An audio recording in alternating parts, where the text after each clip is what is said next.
All right, welcome back, everybody. So this week I have DC Clark. I call him DC Prime, the Amazon of coding distributors. Welcome aboard, DC. How you doing? Good, Eric. Thanks for having me on. I'm excited to be here. Yeah. So I jokingly call you DC Prime, but you have earned your reputation in the industry. As a matter of fact, I don't think I've ever heard anyone say anything negative about what you guys do. So that's really impressive. And it's really interesting how fast you get products out, and just wanted to talk to you about all that and kind of how did you get into coding distribution? Yeah, I appreciate the compliment. That is a funny title. We do our best here as a company to try and get things out quickly.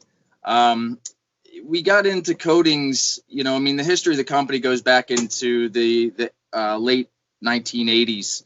I didn't really get involved with the company until 2010 when I actually bought the company. So it actually has more of a history into cabinet hardware, selling knobs, pulls, drawer slides, hinges, screws, things of that nature.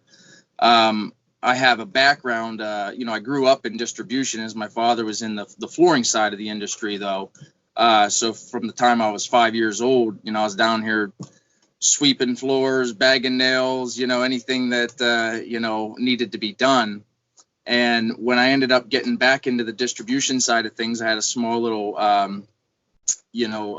portion of my life where I was out in California in entertainment. But when I got back into it, we bought Clark Deco. And, my interest has always been in wood finishing. I always did it on the side, more as like a do-it-yourselfer until I bought the company. And from that point on, we really transformed the company. We still sell a lot of hardware, but it's a smaller portion of our business as our focus is really into wood coatings and specialty wood coatings and very high-end coatings. In the earlier days when I first bought the company, I was still doing a lot of finishing on the side. And, I have a background in, doing high-end restoration work. I had a couple high-end clients around here that collected 16th and 17th century furniture. And so I would restore them for them. They'd get them in auctions or something like that, and I would restore them. And as our company started to grow, that took a back burner, and I don't do it quite as much anymore. I still will get into certain projects here and there if I have some interest in it. But our company just started to explode as we really got into specialty coatings. We started off a lot in, some lesser known brands, a little bit on the lower end side as I was really getting in my feet wet in the industry. And then when I really decided that I wanted to have a coatings company, I started to actually tour around the U.S. and go and visit other distributors that were real successful in coatings, at least the ones that would see me. I mean, I was bold enough just to give them a call and say, hey, I wanted to, not in your region, I want to come out, see what you're doing, looking at other lines and stuff like that were that people would say were really good. And I'd go out to the ones that would let me come out, see what they're doing, how their businesses operated, what kind of coatings that they were selling in those specific regions. And then I started to go and visit those coating manufacturers and started to see what they were all about, meet the teams, their support systems, their training, everything that they were all about. And that's kind of what spawned us into coatings. We ended up, one of our first big lines was Becker Achroma, which today is known as Achroma Pro, for more of your thin coat technologies, your precast, conversion varnishes, things of that nature. And we took that line and just exploded with it in the earlier days of when I took over. And then as we started to get into more and more lines, we started, or more and more businesses, we started to realize that, there's other avenues for us to continue to expand into. And a lot of that was the thick coater technology, which we started to test into a lot of the polyurethanes, polyesters, other coatings of that nature. And everything always kept leading back to the Italian polyurethanes always seemed to outshine everything for us. And so then the big Italian ones, we started to do a lot of due diligence with, bring things in-house and start to test them. And Milesi always seemed to kind of outshine. And we've got some really good customers around here that I've become friends with over the years. and they're big finishing houses, so they use a lot of different products. So we always send a lot of products down to them, and we'll test with our customers down there that to get more of a production sense of how the products will actually work, rather than just, I'm testing something in a lab. Sometimes you're getting different results than when you run something on a production line, or somebody's running, a 10,000 square foot job versus I'm spraying a little panel. So we work hand in hand with a lot of our customers to help test some of these new products. Couple things I want to key in on there that I hear you saying, and I'm real big believer in this. One, which I could tell straight off the bat with talking to you, you're into knowledge. So you want to continue to further yourself, and that's one of the things that I'm preaching on. This is like, get out of your comfort zone, try some new things, don't just take the status quo. Obviously, one of the reasons it sounds like that you're being really successful is you do have a distribution background. And I know a lot of people have questions like, how does he do it?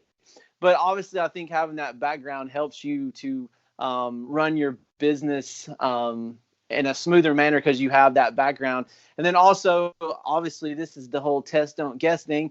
You're testing things. You're not just taking them at face value, and you're testing with your customers, and you get feedback. I know we've talked about things, and you've asked me for my feedback, and we tend to agree a lot on a lot of these coatings that we've tried. So while you're talking about products, one of the things, obviously in the circles that I swim in, you're more widely known for water-based stuff, but you also do carry polyesters and a solvent line as well. So can you just give us a rundown of, I know you said Achroma Pro and Milesi. What's some other lines in there that you would talk about that are kind of more popular? Obviously, I don't know if you want to go down through every single detail, but sort of your big sellers and what you're finding, because there's obviously people out there that are still using solvent base, and the struggle that a lot of people have, which is interesting, which you have, in my opinion, set the new standard for the industry, is that, I can go down here to a local supplier and have something ordered and tinted, and you can get it to me faster than they can, and they're only 15 minutes down the road. So, yeah. Talk a little bit about the coatings, a little bit for some of the people that may be struggling with finding a supplier or something where they can get faster turnaround times or be more comfortable in a, not an online ordering environment, but sort of a long distance relationship. Yeah. There's a lot of things that kind of touch in on that. The distribution background does help us out a lot, growing up in it. I think one of the biggest things, though, and a lot of times people ask me, you're running a company and I can call you directly, and you're picking up the phone and answering technical questions. And it kind of goes back to when I was really first starting to get into coatings and being, and we're still a small company. So I don't want to give the false illusion that we're super huge. But when I was smaller, it was hard to get the attention of some of these larger brand coating companies. And I'll use this as an illustration. We first started with a line that almost put me out of business because we had so many product failures out in the road. I'm not going to mention names, but it was very close to put me right out of business. And that's what really got me into and why I think you and I get along so well, is that your test don't guess is such a great tagline. But that's what drove me to put in an actual lab at our facility and to start really testing the products and making sure that what I'm selling, it's my reputation on the line to make sure that, when I say this is going to work, it's going to work because I've done it. I've done it with customers. I've done it with myself. And that aspect really helps us from the coating standpoint, being able to go in and test them out. And we have the equipment here, as we also, leading into one of your next questions, other lines and stuff that we carry, is we do carry equipment. So we'll bring in, we have pumps set up. We have pressure pots set up, so that way we can replicate different things that people are doing out in the field. More recently, now that we're starting to do a lot more business with, the quote unquote Facebook community all over the country, So we brought in the line Apollo. I spent some time with John and tested a couple of different turbine systems out there, and felt that, he really represents a great quality product. And, I wanted to have that here, so that way when, when we do get into really diving in and testing our products, I have the equipment here that we could test or troubleshoot and do things with. Some of the other lines and stuff that we carry, excuse me, we try to test the products in every different niche to find the best in each field. And so a lot of times we do represent multiple lines, but we do still stay very loyal to some of our core lines that we have. We do work with some regional manufacturers that will make little niche products for us depending on what our customers need. We take the approach a little further than, hey, we got one line and, it's the best of the best, and we're selling other products, and just use our pre-cat or just use our polyurethane or whatever. We really try to get to know our customers and find out what their need is, because one pre-cat that's going to work down the street doesn't mean it's going to work over here at this other guy's place. Or someone might be doing furniture and another guy's doing tabletops, and they need different things from the coatings, different characteristics that they need. One might want something a little softer, but I've heard you say before, but they don't need the durability. Over here, they might need the durability, but they don't necessarily need the feel, have that really soft, silky feel to it. So we represent, I probably have 4 or 5 different pre-cats. We stock like 6 different conversion varnishes, polyurethanes. Even within Milesi's line, we're stocking probably 5 or 6 different polyurethanes depending on what our customers want. Super anti-scratch, a velvet touch, a natural feel. The list starts going on and on. But we started off with some other lines, before we really started jumping into even Milesi's line, which I think you and I first started working together with the Ceralac line, actually. Yeah. And so we still do a little bit of business with the Ceralac water base for a little bit of a lower end, kind of a blow and go with some of our local customers around here. But we're starting to find that people are really wanting to step up their game. And, the biggest comment that always comes, to me is, well, I want to make sure I'm using the best of the best of the best. Right. We want to elevate ourselves. We want to step up our game. And a lot of times, there's a cost involved with that price wise, but Sure. That's when we're really started to just explode with the Milesi water base line. We still predominantly percentage wise do more solvent based than water based right now, just because a lot of our core business is still custom cabinet shops, architectural millwork, small custom cabinet manufacturers, things of that nature. And a lot of them, I think you've illustrated on previous videos talking to some of the other guys, that a lot of them are hesitant to water based because when it first arrived on the scene, it was a disaster. And, Right. they had a bad taste in their mouth, and they just are not really open to it yet.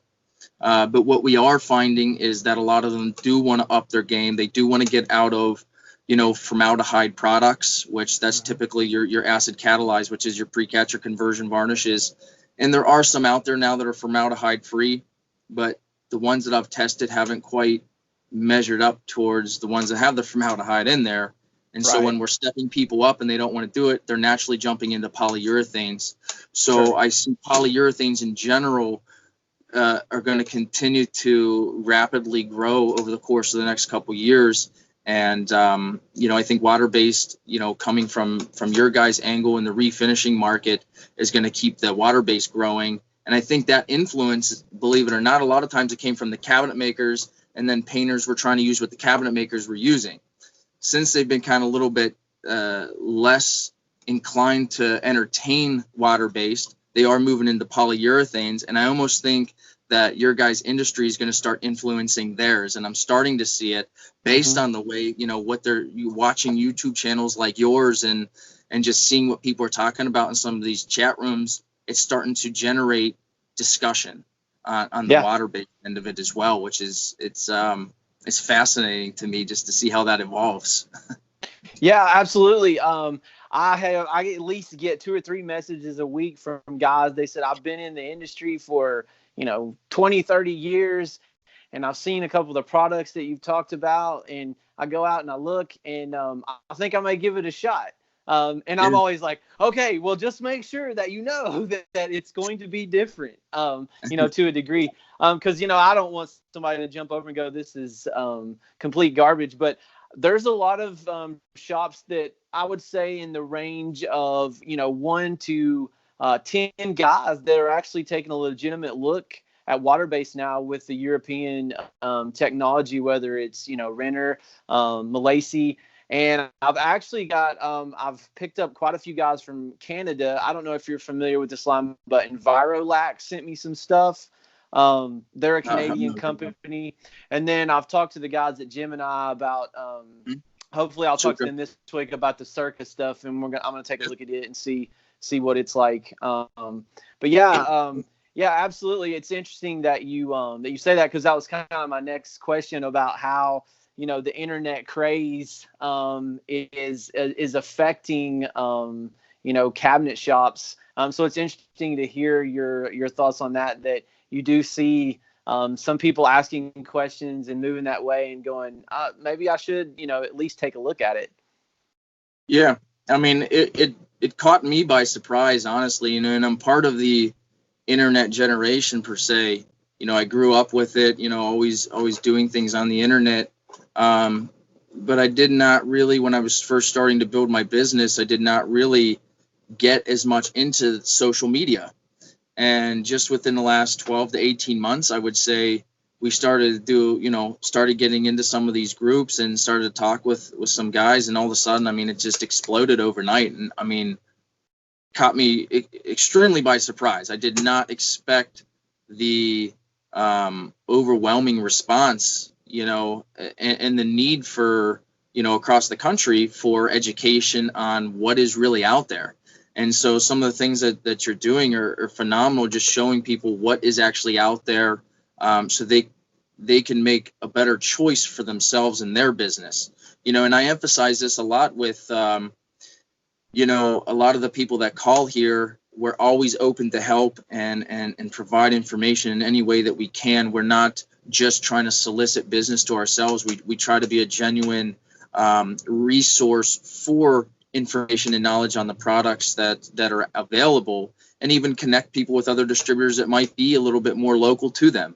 I realize that, we're not going to be the best partners, to somebody who is 3,000 miles away. However, we do still have people that prefer to work with us.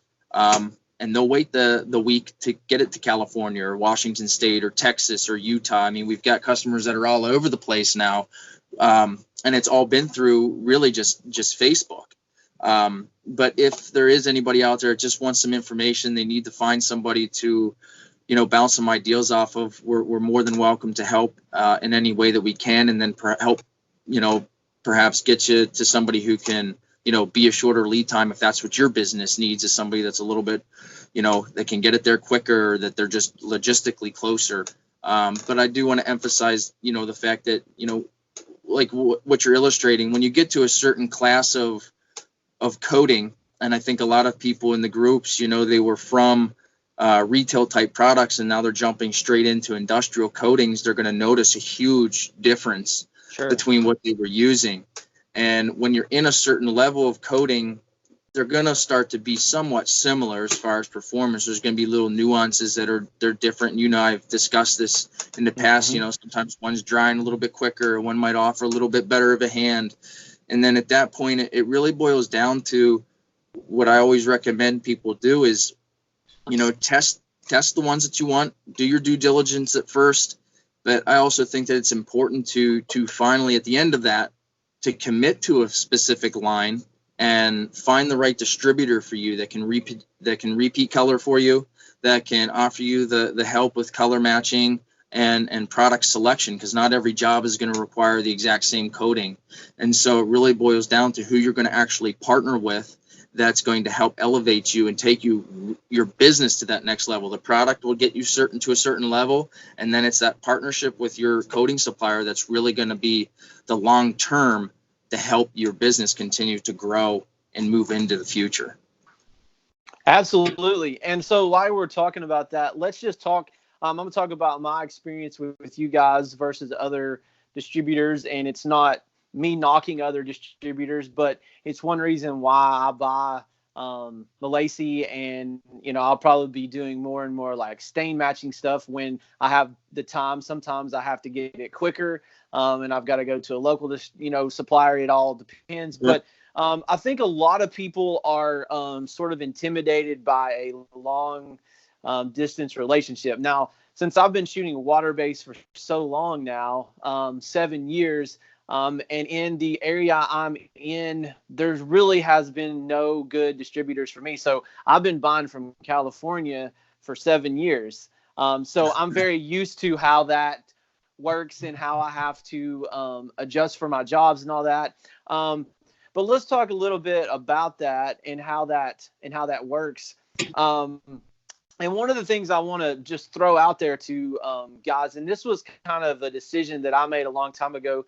I do use my local HGH for certain things, but by and large, I actually prefer just to call someone up, order it, have it shipped in, and not have to worry about it, because that's valuable time I could be working on a job. So if I have to drive down the road even 15 minutes, okay, that's going to turn into an hour drive. That's an hour of my time. So what's that worth to me, to be driving back and forth? And then if I have a problem, I have to drive back out there, et cetera, et cetera. So that's the way I've always viewed it, is it's actually cheaper and easier on me just to call up and say, hey, DC, I need 2 gallons of blah, blah, blah, blah, blah. He goes, got it, out the door, and it shows up at my doorstep 3-4 days later, whatever, depends on the color match and whatever. So let's just walk through a conversation and how you guys work when someone calls in. So if someone calls in and they need a color match, what's the general range of time that they're going to have to wait? Because that's always people's concern, is like, I have a color match. What can I do? How long is it going to take? So just kind of walk us through that, if you wouldn't mind. Yeah, absolutely. So we have the color decks to most of your major paint manufacturers, your Benjamin Moore, your Sherwin-Williams, your PPG, Farrow and Ball, all those ones. We have all those decks here. But it doesn't mean there's already an established formula for them. So in the coating world, we'll have we are all equipped with spectrophotometers, so we'll take those decks and we'll scan them in, and it gives us basically what you would say a starting point formula if it hasn't already been established by us in the past. So a lot of times that'll give us, a general idea of what the formula is going to be, but we'll still have to spray it out, and then we'll rescan it in to see how far off the color is. It'll give us a delta value. Generally speaking, at 1.0 or under, the human eye doesn't pick it up for most of the human population. Some people that are really good with color can still notice slight differences at 1.0, but generally speaking, you don't see the difference. We try to shoot for 0.5 typically and under, because you really can't tell a difference at that level. And so that's what our target typically is. Once we've got, that process will take sometimes, depending on the color, a little bit of time. So if it's not an already established formula for someone, we normally ask for 24 to 48 hours.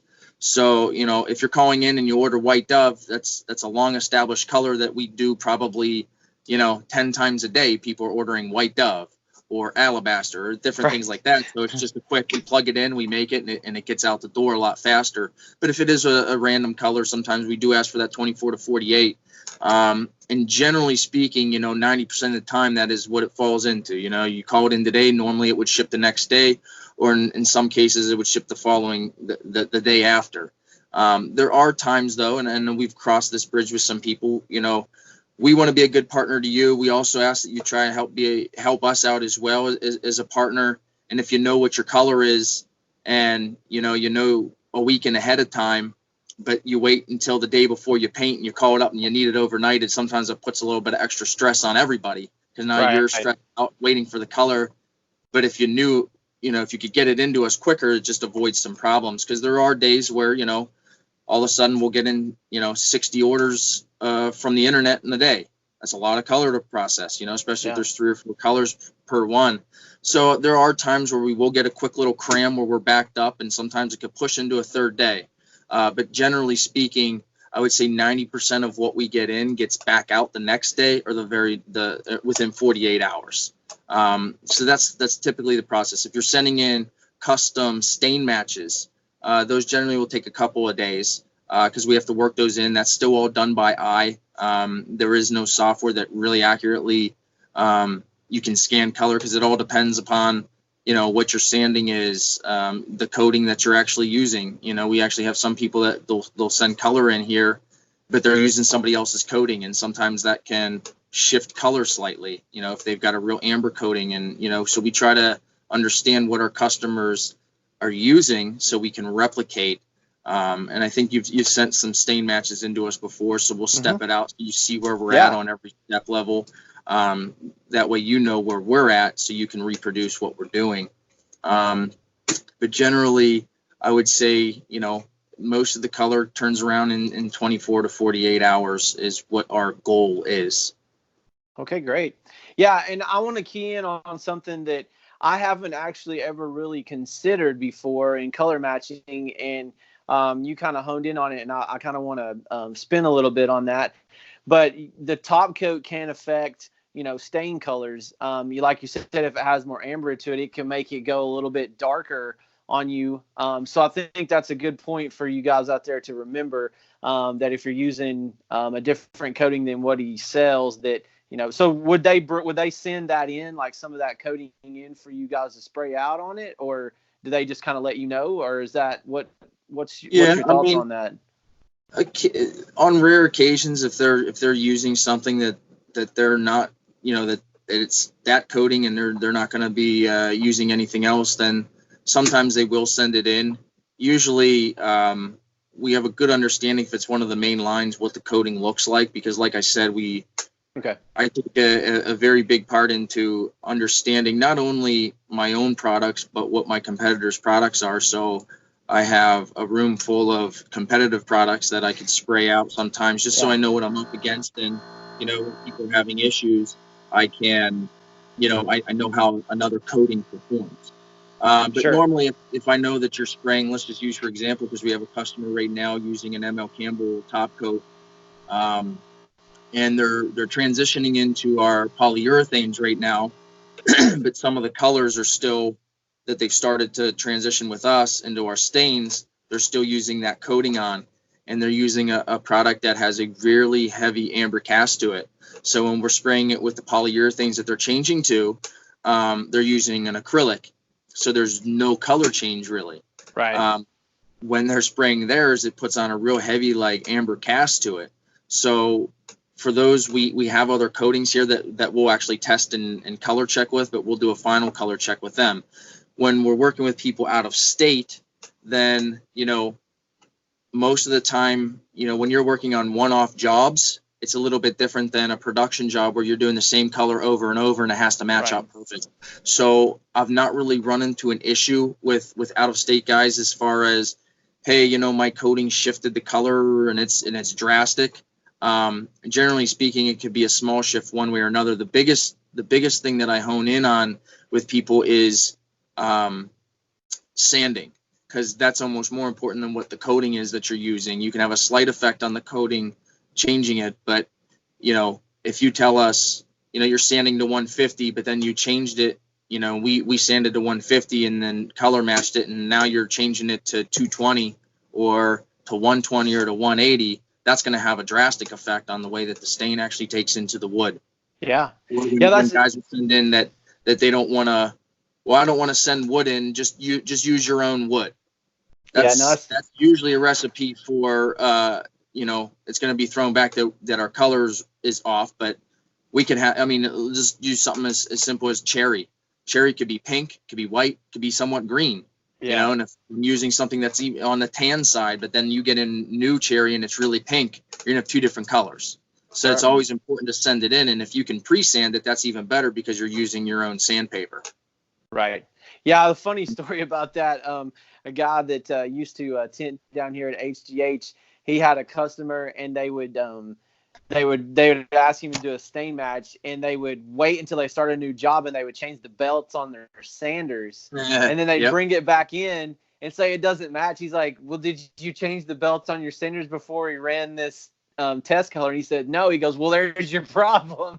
Yep. So it's crazy. It's crazy how that can affect that. And even, it's, if you can try to stay within the same lots of wood, sometimes, Yeah. I mean, it's all over the place, but you can have variations. You go up to the lumber yard and you buy a couple different colors, and you can end up having to tone and shade stuff in sometimes. So I'm glad you brought that up. That's an excellent thing. But yeah, so basically what you're saying is if you need a stain, a match, the best thing is to send a piece of wood in that you're going to be using, go ahead and sand it up, and then whatever your process is going to be on that, and send it to you so you can do that match. Yeah.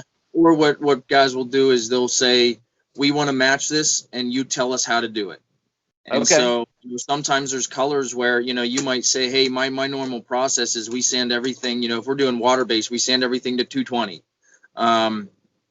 Or, some people, they'll water pop actually first before they'll sand.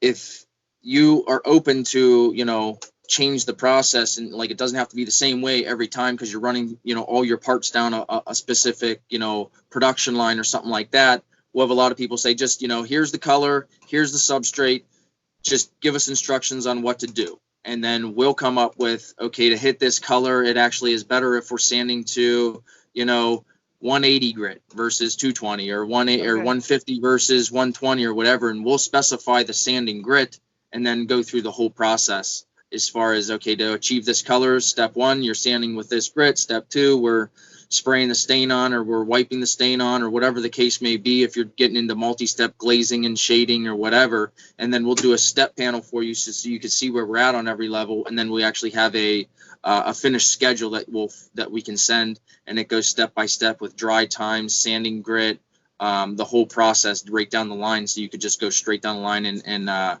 replicate it. And a good indication of that is, I know a lot of you guys have follow Greg Hampton online. He did that one furniture piece, which just turned out amazing, where he did the whole shading and the gold background with the shader. And we came up with that whole process. He just sent it in and said, whatever we got to do to get this, just tell me how to do it. And that's how we did that one.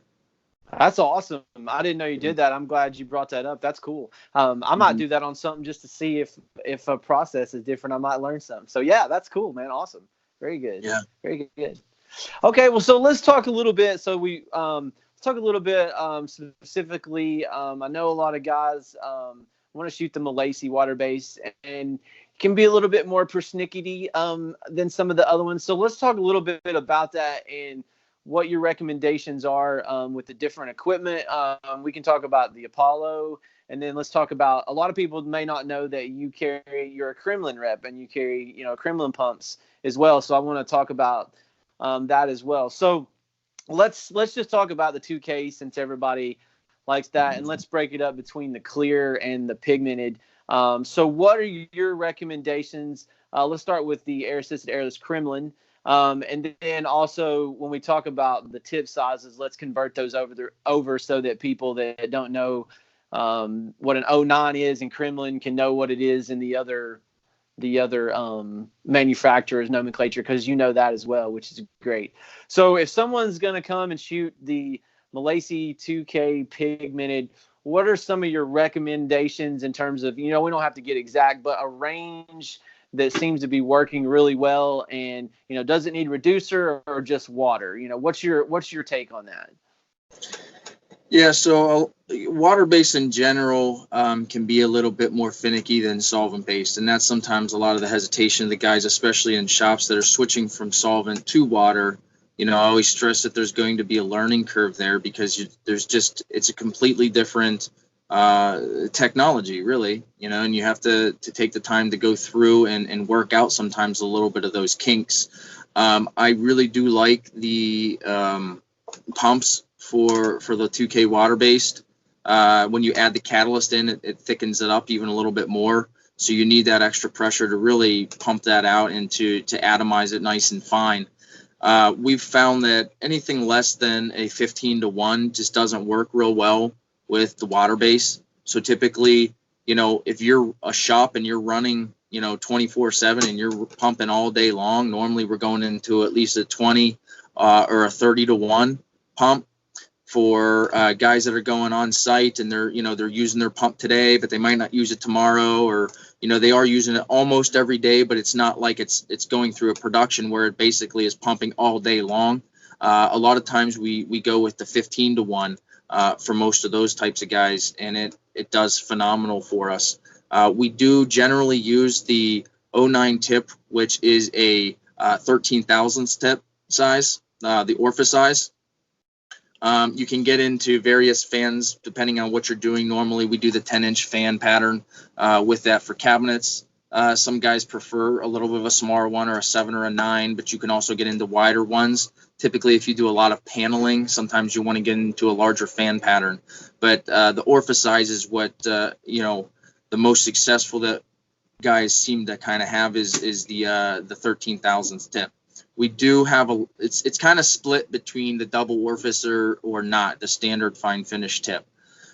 We see both out there. We tend to, when I'm here in the shop, if I'm spraying something myself, excuse me, I do use the double orifice tip. I think that shear at the beginning before it goes through and it hits it twice does seem to break the material up better and gives me a really fine finish. I think you touched on this before. I mean, sometimes guys, and I still think that, every shop's a little bit different, every piece of equipment, depending how old it is or depending on how much air they're really getting into their units. Sometimes there's always other variables involved, but if you are getting too much, if you are getting bubbling and different things like that, sometimes we'll try and swap out that tip to just a standard fine finish tip versus a double orifice, and just sometimes little manipulations like that can help out. But I always thin pretty much all of my products, solvent-based, water-based, and normally I recommend to do that. A lot of products are made to be sprayed right out of the bucket, but I've just found over the years, personally, that I normally thin things out at least 5%, and it just helps me with flow and helps me with the product being a little bit more forgiving. So most of the shops that I have set up right now that are running out of pumps, we only thin our 2-component product out 5%. And we do, so we'll make our own reducer basically, 50-50 with the water. And then it helps make the product a little more forgiving, especially if you're trying to just start into the product and you don't have much experience with it. Usually putting in a little bit of that flow additive helps the product just be a little bit more forgiving. And breaking kind of bubbles or anything, helping it with orange peel as you kind of keep playing around with it. As far as equipment settings, that really, it's tough to say here's where you want to set everything up at, because, temperatures can play a role in that, temperature of the product, your ambient temperature, your equipment, how old it is, how new it is, do you upkeep it? Are your lines clogged? A lot of times people start having problems. They don't realize that their lines are actually starting to get clogged because they don't change their fluid lines long or often enough. So there's a lot of variables sometimes at play to sit here and say, hey, set it at, this pressure and at this air, and you're gonna be off and run. So we normally will go with like a starting point. Normally I'm at about 600 pounds on my fluid.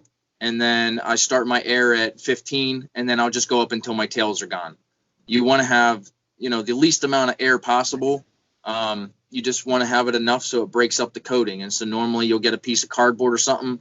You'll trigger it, and you'll see where your tails are, and then you just keep bumping it up until those tails are gone, and then that's when you stop and you go at it. Yeah, absolutely.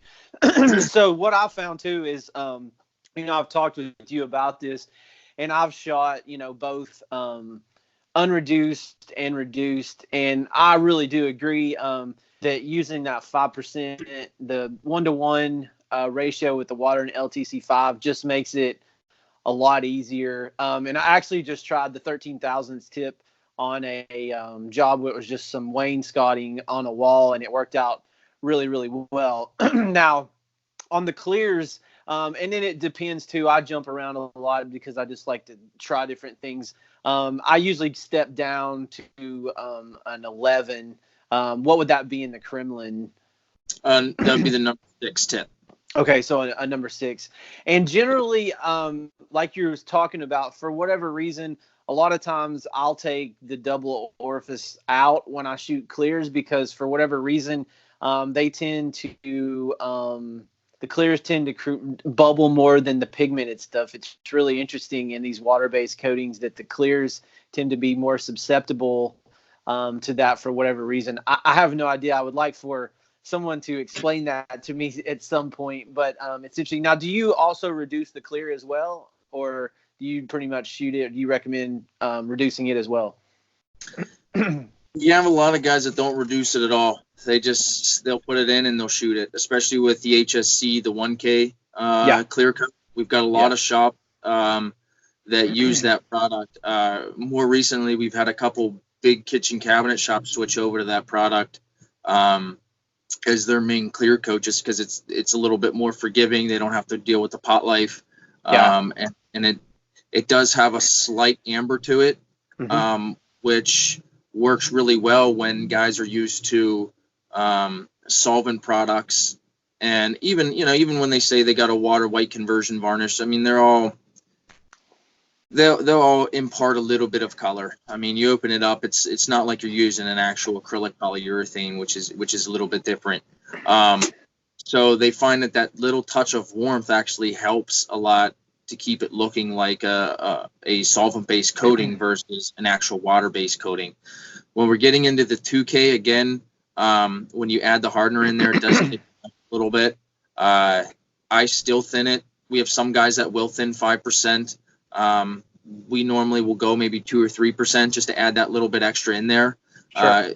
Are a few people that just shoot it right out of the bucket, and they've got it dialed in. And I mean, like I said, a lot of times when you're working with, it kind of what I said before, when you kind of find which products are working good for you, I recommend really kind of honing in on those and learning the product inside and out, because then you can really get that product to make money for you. If you're constantly throwing new products in all the time, you're just getting good. You're never getting great at a product. And, at the end of the day, you want to use that product to help you make money. And, to learn that product inside and out is going to help your business, because you'll have less problems. You know how to make it look beautiful.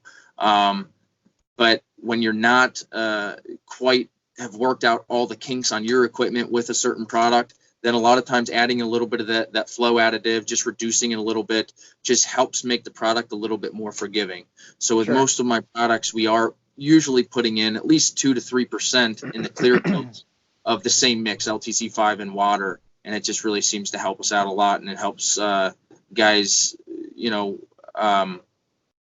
be a little bit more successful than just trying to tweak and use it right out of the can and try and make it work versus make the product a little bit more forgiving for them.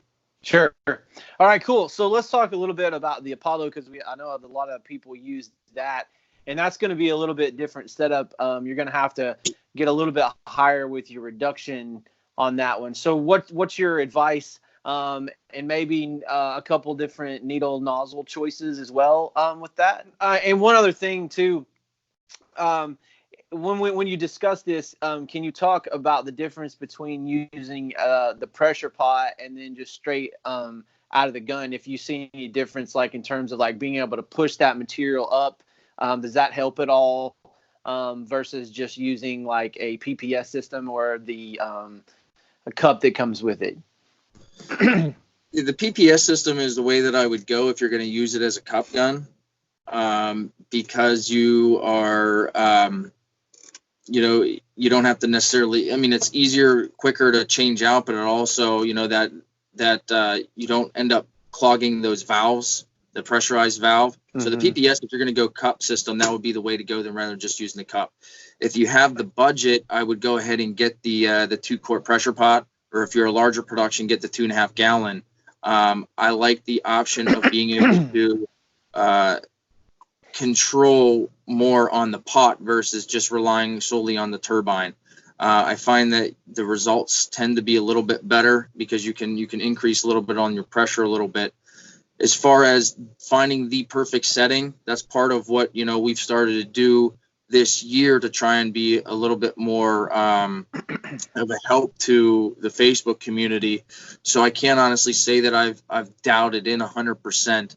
So I'm going based a little bit on what guys are doing and working successfully using the system out there. But I do see that guys are kind of all over the board right now. Sure. As far as tip sizes.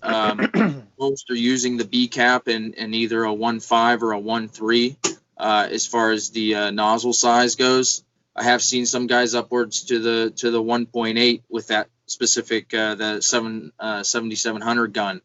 So now that we have the line here and we have the demo system here, I'm going to be spending some time here this last quarter really testing out different air caps. I think Shane Woods was doing some testing as well with different tip sizes and using the C cap, I think, with a smaller nozzle and getting really good results. Mm-hmm. So sometimes combining those different and air caps, you know, it really gets down to trial and error.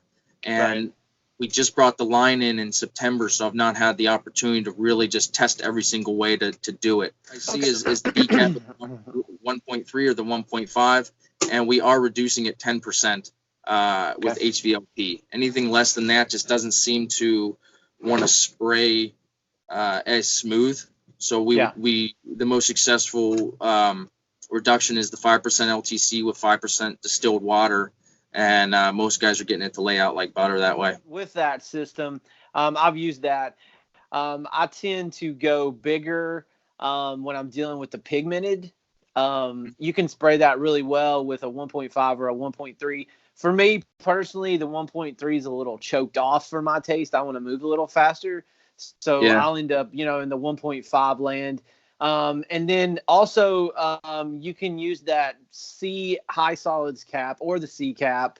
It just depends on the pattern that you want. That what I've found is that C cap, it kind of disperses it more finely across the surface, and the high solids cap tends to be more center focused. So you get a fatter, I guess, more coverage in the center. It doesn't, and it feathers it out a little nicer, if that makes any sense. It's a little more spotty with just the regular C cap. It doesn't give you a lot more dots. It's not all kind of flowing out together, if that makes any sense at all. Yeah. So you're using the 1.5 with the C cap, Eric?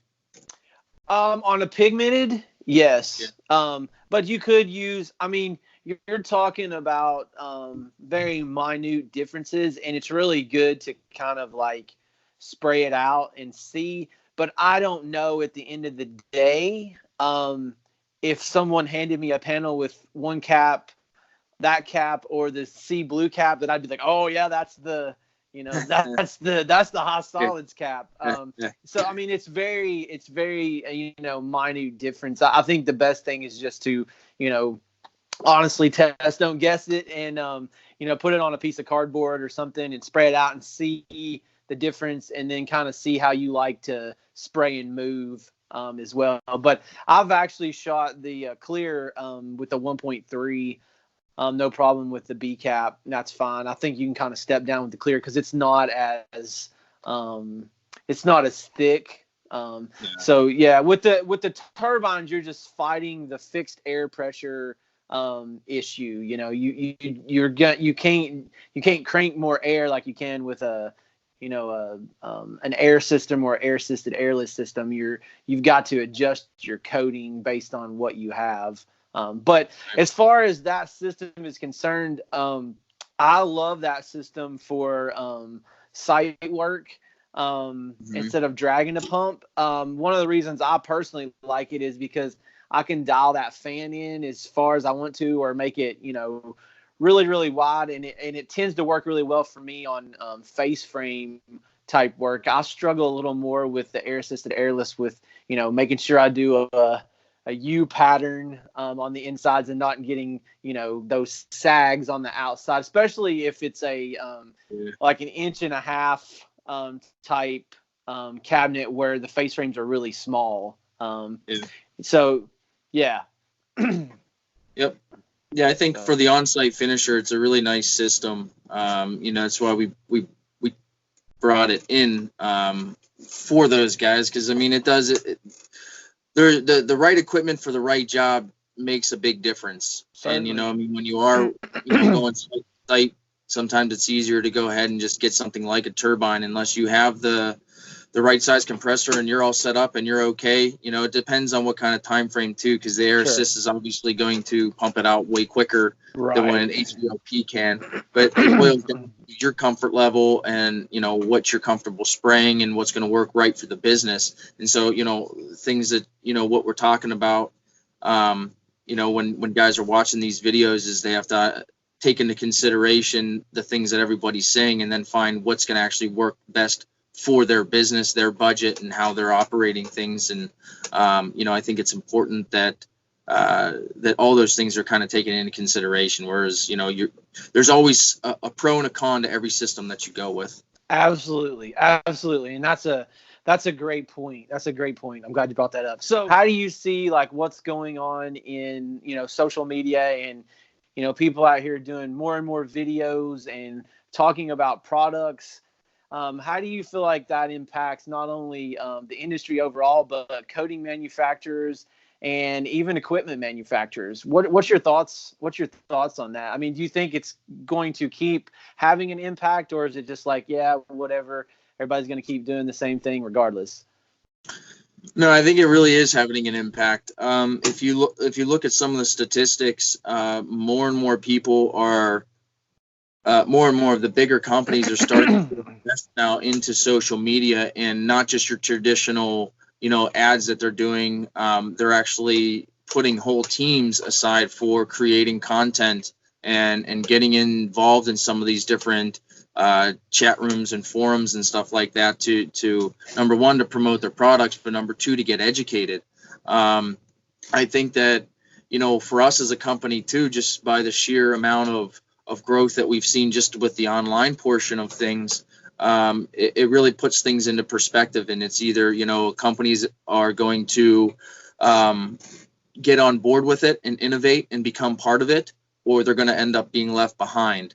And we've had that with one of our vendors who, we tried to get involved with social media, and they just, their mindset was just, we produce our own stuff.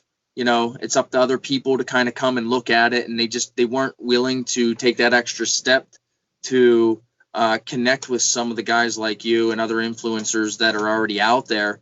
And I think that was a poor mistake. And I think that they're really going to get left behind, and the reputation that they have right now is such of they're not good. They don't have good customer service. They're just not quite up to speed with what's going on. And I think as more and more of the industry continues to start promoting more and getting more involved online. I mean, personally, we used to do everything by phone or email.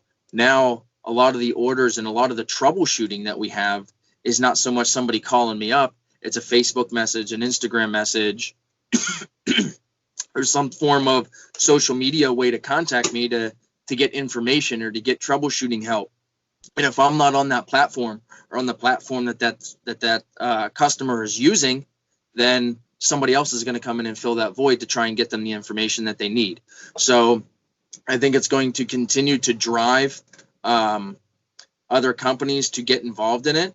And I also think that it's it's going to elevate everyone, because everybody is becoming much more educated on it. So, I mean, even going back 5 years from now, or 5 years from today, people didn't know everything that was out there. I mean, go back 2 years. I mean, how many more new products have you yourself even started to see that have been around for quite some time, right? They've been around. They're industry tested already. A lot of the products that we've been selling even for the last several years, but all of a sudden it's really becoming the light even more. And even in other shops, what we're finding, we'll have like big cabinet shops, that are calling us saying, hey, I saw such and such on social media, and we don't have any distribution around here that they don't know anything other than a pre-cat. That's all they have. That's all they sell. That's all we knew.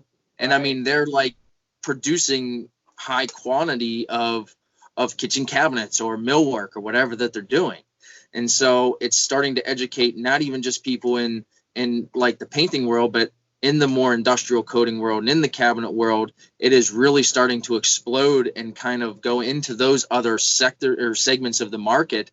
And as everyone becomes more aware of it, all the other companies are going to have to really step up their game to continue to innovate. And that's part of the reason why we've chosen some of the lines that we have, because they're constantly pushing the envelope, trying to, they're not sitting back and there's a company short of throwing someone a company under the bus, but they were a dominant player throughout the 90s and early 2000s, and they still are a dominant player today, but they're rather than being the leader, they're now trying to play catch up, because they got a little bit, for lack of a better way to say it, they got a little bit lazy. Where some of these other companies like the Milesis, like the Chromoprones, they're constantly pushing the envelope. This is the new thing, this is the new BCA technology. Right. This is the new innovative water-based, natural effect that's coming along, or the velvet effect, or the different things that they're pushing and trying to take everybody to that next level. Partnering up with those types of manufacturers has been a blessing to our company and what we continue to strive to do, because we want to take our businesses to the next level by elevating our customers up, and we need to make sure that the companies that we're representing are doing the same thing for us.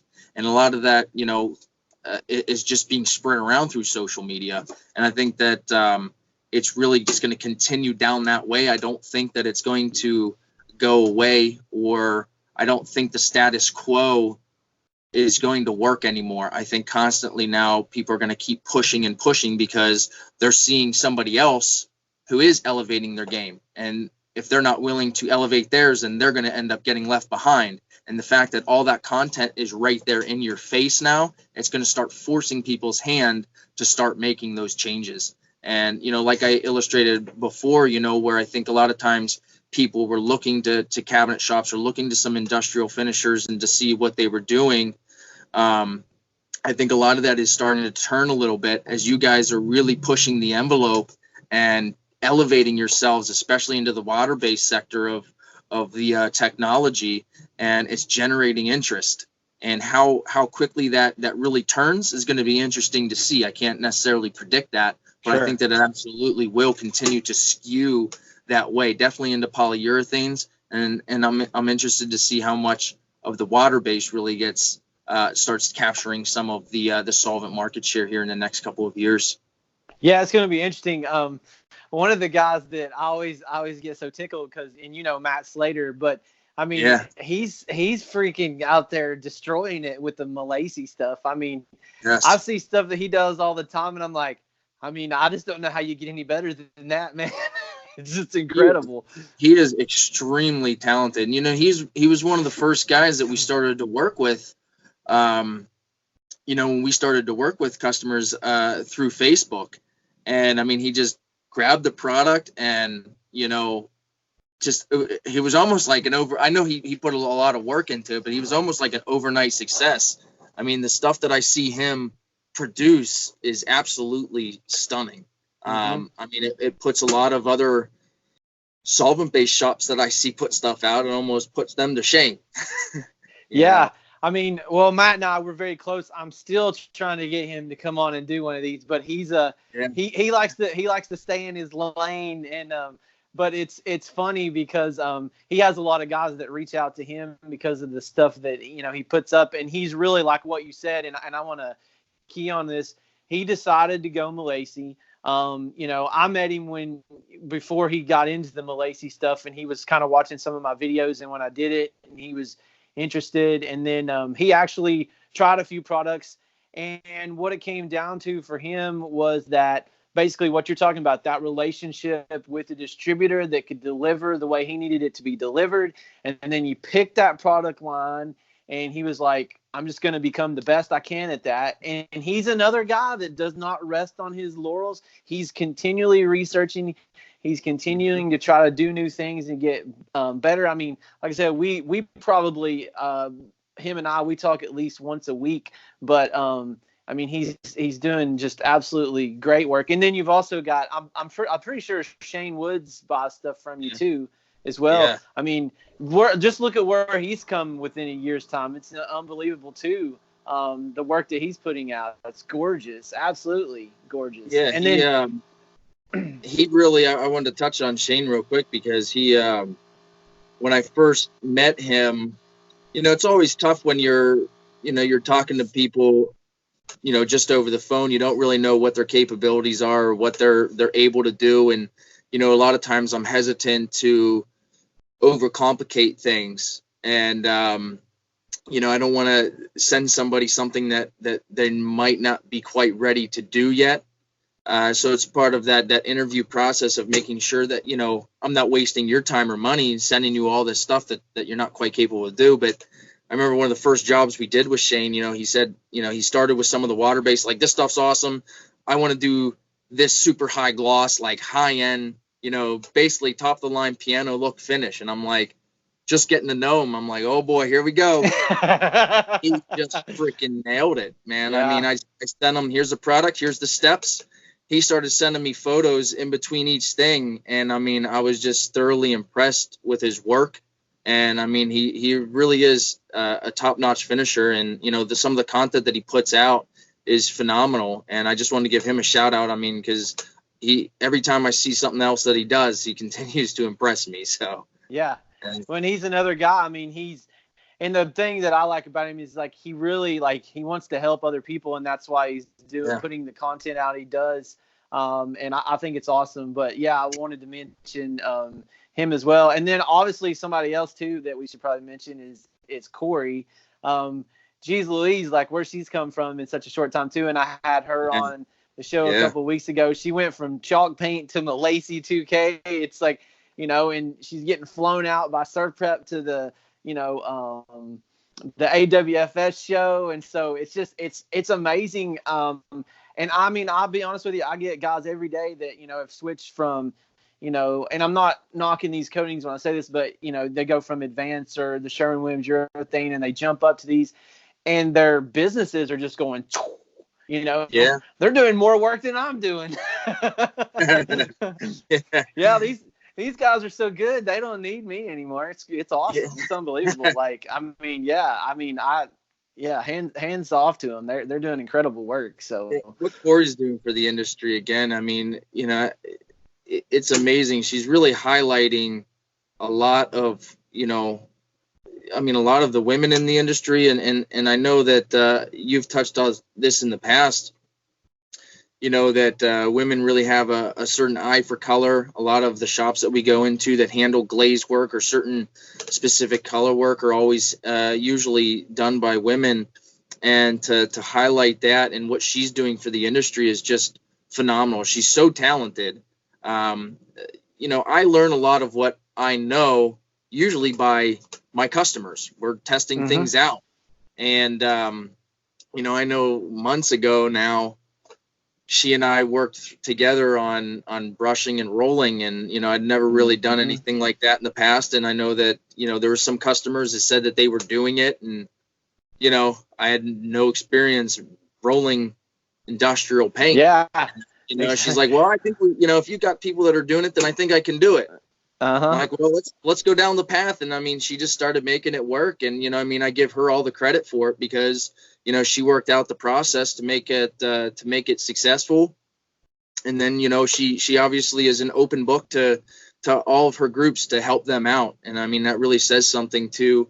A lot of times in the olden days, finishers knew their tricks and they didn't want to share it with anybody, Absolutely. They didn't want anyone else to know their trick because they're technically a competitor. But she's just, this is how I do it. This is how I'm successful. And this is how you can be successful too. And that says something about someone's character. And I mean, it's just amazing what she's doing. And I'm always happy to kind of partner with her and help her as far as product selections and stuff like that go. And then also, one of the guys that was working with her, I'll mention him as well, Brian Kaufman, who does a lot in those chat rooms to help people out. He also is a wealth of information in regards to spraying a lot of different water-based products. And I just want to give him a shout out too, because what he also does for the industry through these forums is just phenomenal. And so collectively what all of you guys are doing is just it's incredibly impressive. So let's kind of wrap things up on this, and just how can people get a hold of you, and maybe your website and phone number, whatever you want to give out, or Facebook, Instagram. I know you're on all of those. So just tell folks how they can get in touch with you and get some of your products. Yeah, absolutely. I mean, you can reach out directly to us at sales@clarkdeco.com. Our phone number is 412-363-9602.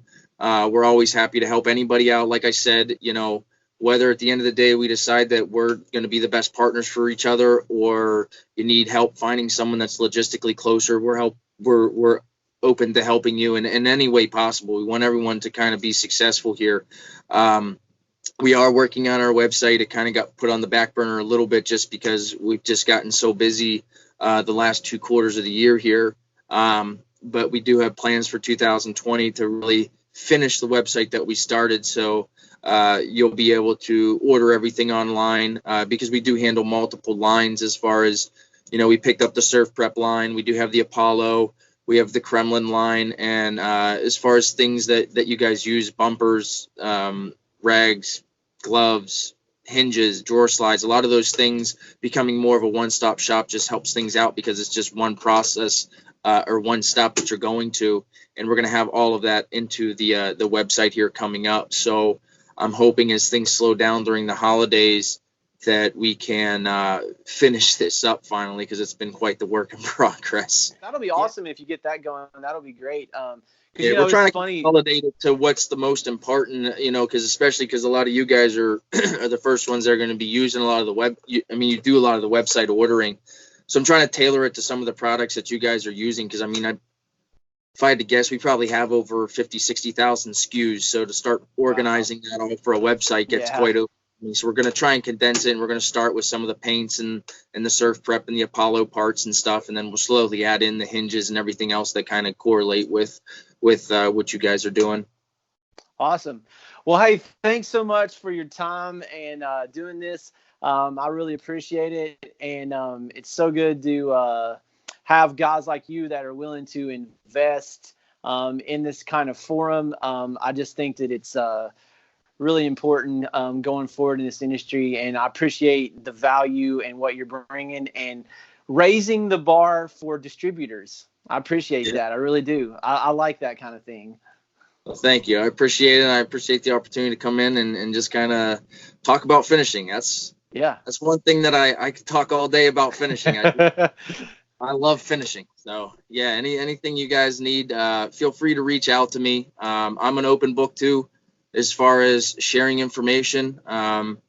We are going to be doing some training programs and stuff like that coming in 2020. We're investing in a new facility, and in the new facility, we're going to be putting in a dedicated training center as well.